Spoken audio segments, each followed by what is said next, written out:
This would, of course, be hard enough to cope with, but shortly before the funeral a young man at my house, claiming to be my late husband's son. My husband didn't speak a word about him to me. He claimed to have not known about me or either of my daughters, 12 and 8, until he was notified of my husband's death and found the obituary in the online version of our local paper. The young man was 18 and must have been born before I met my husband. He also claimed his own mother died years ago and was never to his memory in a relationship with my husband. So the boy's existence is not proof of infidelity on my husband's part. However, I still feel just as betrayed. My husband never breathed a word of him to me. This boy lives in the UK where my husband sometimes worked. I live in the US. He traveled a lot in his line of work and I can't help but wonder how many other secret children did he have? How many times did my husband visit this boy and never told me about it? What else was he not telling me? This boy had pictures with himself and my husband at various ages. He says he was brought up at a boarding school and my husband visited him sometimes.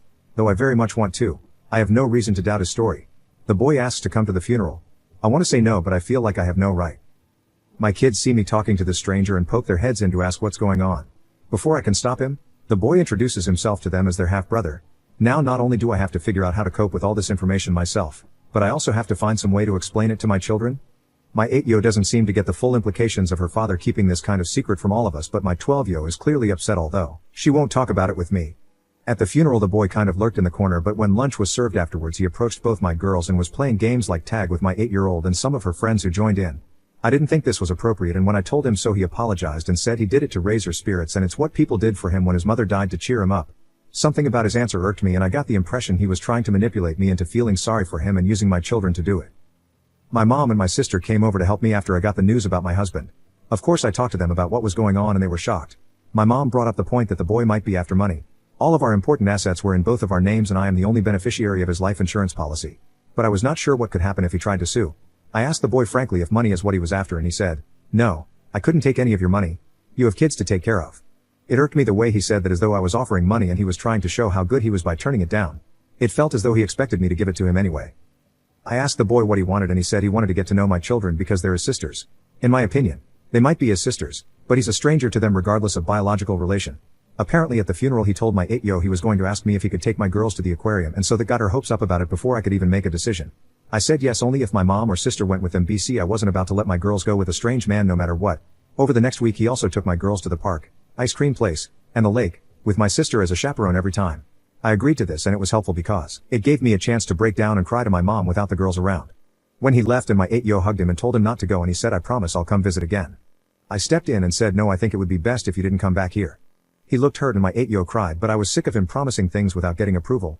She thinks it's a cool mystery like from a TV show that she has a secret brother, and she doesn't realize how disturbing it is that her father hid his existence. My sister asked me later why I told him not to come back and I told her I think the whole thing is weird. I don't know this boy or his real intentions. He could be some kind of weirdo trying to get my girls alone. My sister says I judged without ever getting to know him and he seems like a very sweet young man. He grew up mostly without a family. And he could have been jealous that my girls got all his father's attention. But instead he wanted to connect with them. My opinion is that even if those are his intentions and he's totally innocent, I still don't want him around my home or my girls. To me he is just proof that my husband lied to me for years and it makes me sick to look at him. My girls don't need this drama either. And even my 8-yo is going to be traumatized once she is old enough to realize how much her dad was hiding. Me or my girls don't owe him anything. My sis says that I don't have to want him in my life, but I don't have the right to deny the girls their brother. She pointed out social workers do everything they can to avoid separating siblings because of the trauma. I said it's not the same thing because my girls have only known this brother for a week. My sister said it's also important because my girl's brother is now the only person they know of their culture. My husband was like 1/8 Hawaiian, the rest white and Asian, and so the girls and their brother are like 1/16. The boy appears to be white, and my daughters and I are black.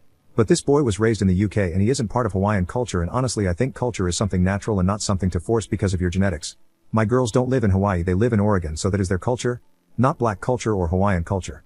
I don't force myself or my girls to participate in African culture just because of our genetics. I thought my 8-yo would get over her brother and she did go several weeks without asking about him. But yesterday she asked about him again. I feel bad about ever allowing them to go anywhere together and bond. I wish I'd handled the whole thing differently. And now I don't know how to explain the situation to my kids. My 12-yo hasn't asked about her brother, but she has been extremely closed off since her father's death, and I don't know how this issue might be complicating what she's feeling.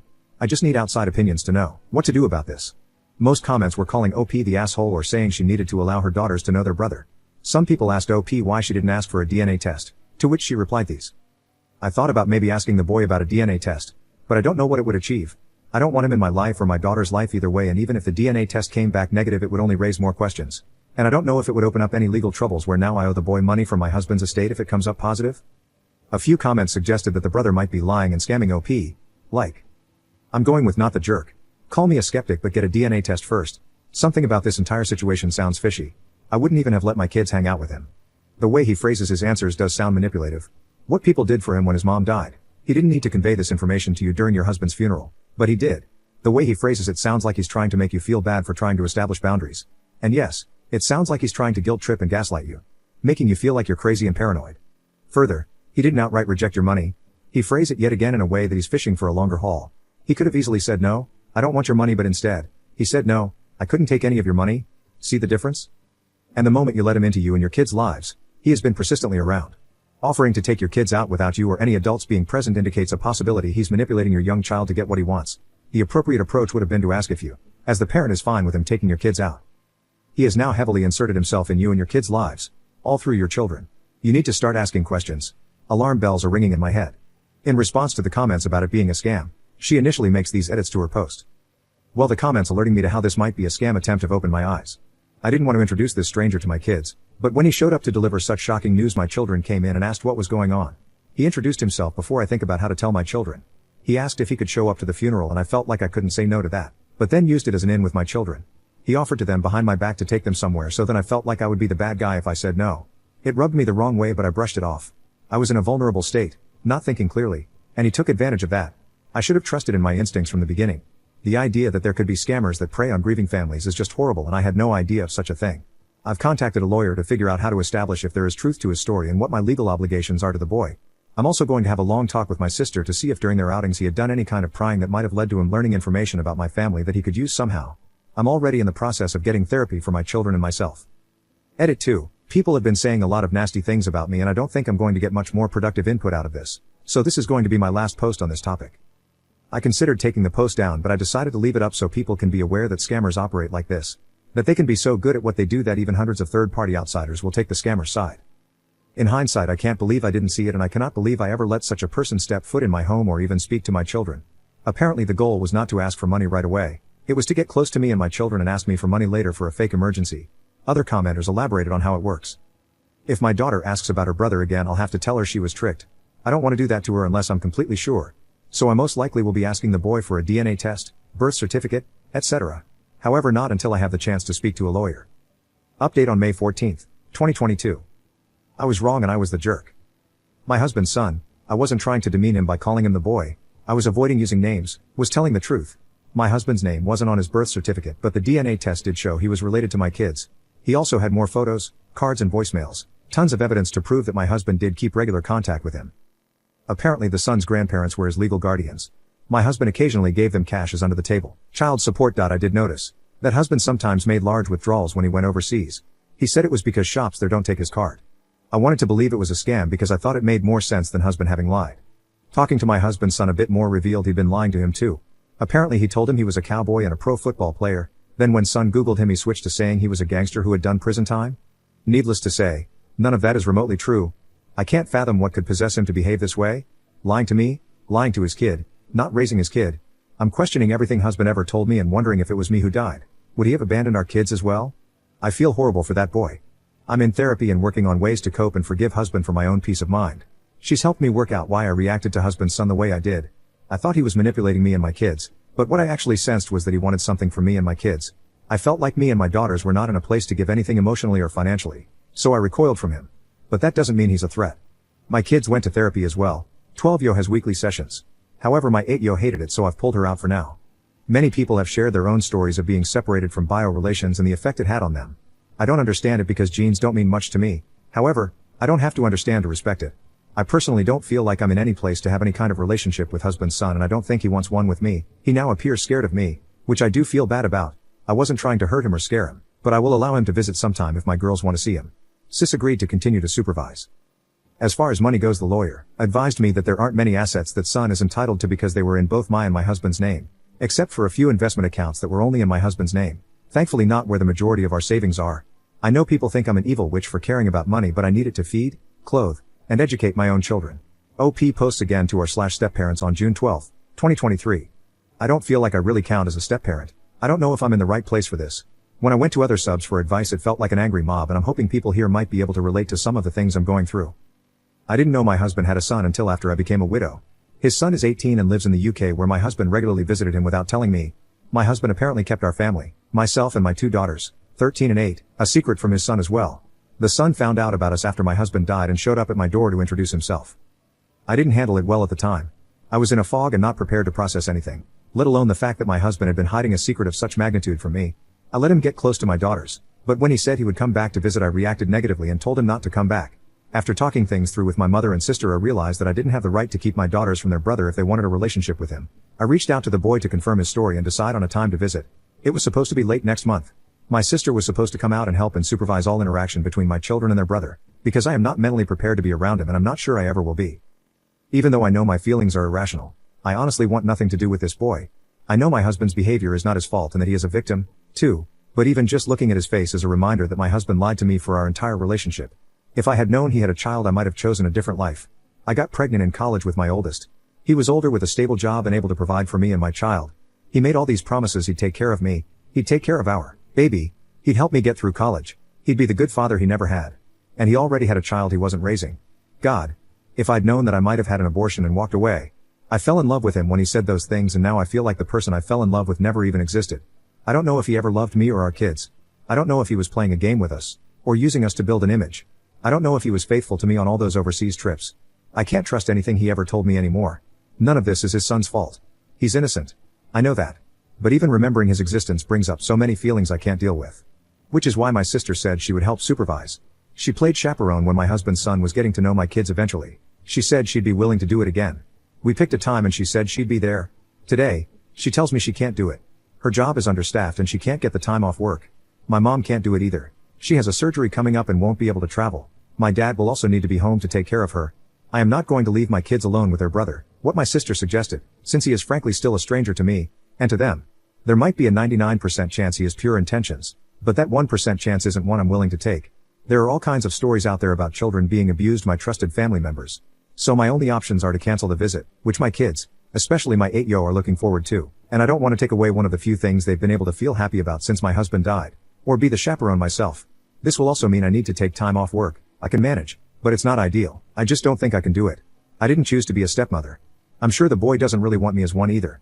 I apparently scared him when I told him not to come back, and when we talked on Zoom since then he acted nervous and flinchy, like he was afraid I was about to hit him or something. I feel bad about that, as it wasn't my intention. I don't think I can do this. I feel like the meeting is a disaster waiting to happen. Like it's only a matter of time before I lose my temper and ruin the meeting that my kids have been looking forward to. I just have this feeling of dread. I don't know if anyone can help. Maybe it's a long shot. I have therapy on Thursday and I hope it'll help me sort things out. I just feel like I can't do this. It's humiliating to even share this problem with anyone.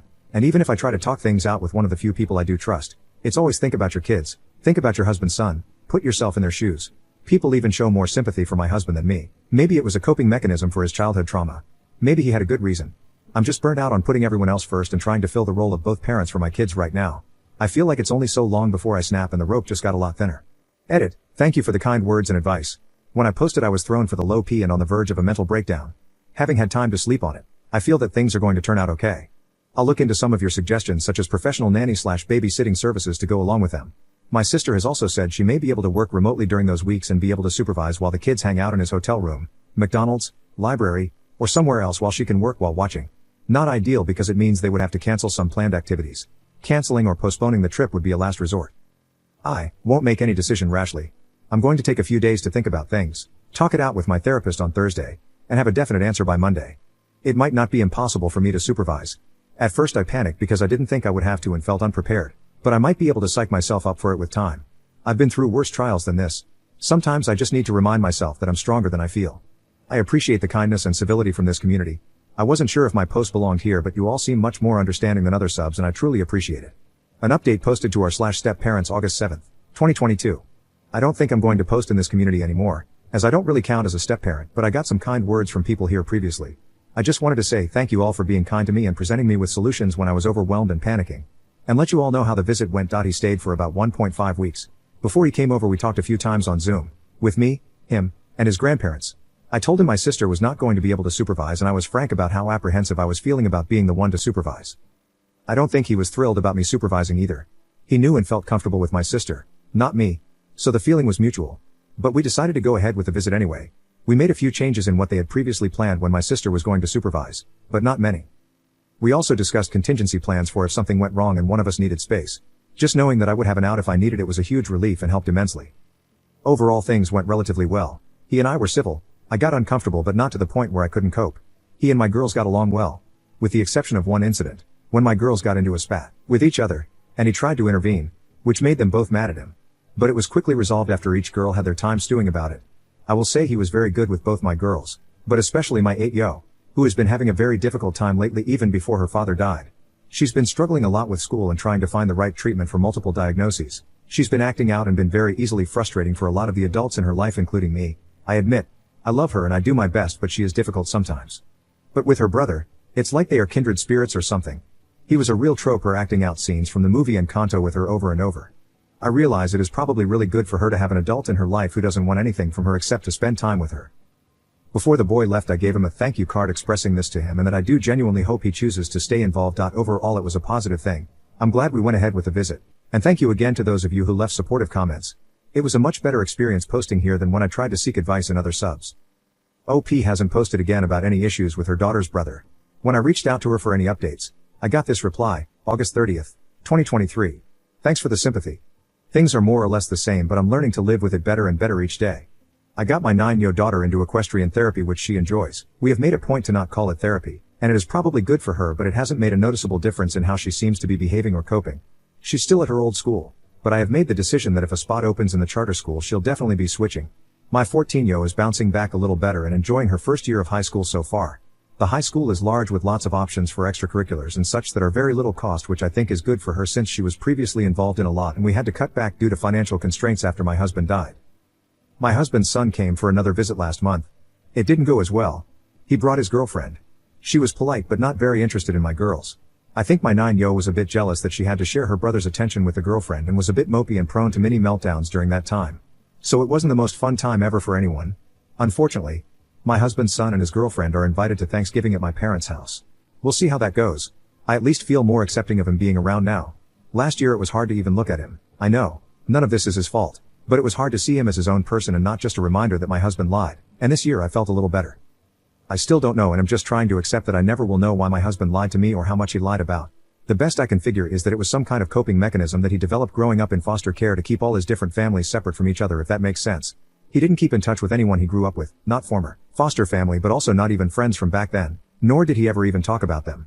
He told me very general vague details about how it was a horrible situation but very few specifics. I always thought it was odd but wanted to respect that his past is painful for him and wished he could tell me more but didn't want to pry. I don't know and I never will know but I have a hunch that it all ties together for him and he just has a compulsion to keep different parts of his life separate. It's the best reason I could come up with after agonizing over it for so long anyway. Sheesh. That was a long one. If you enjoyed the video and watched till the end, comment Julius Mulius.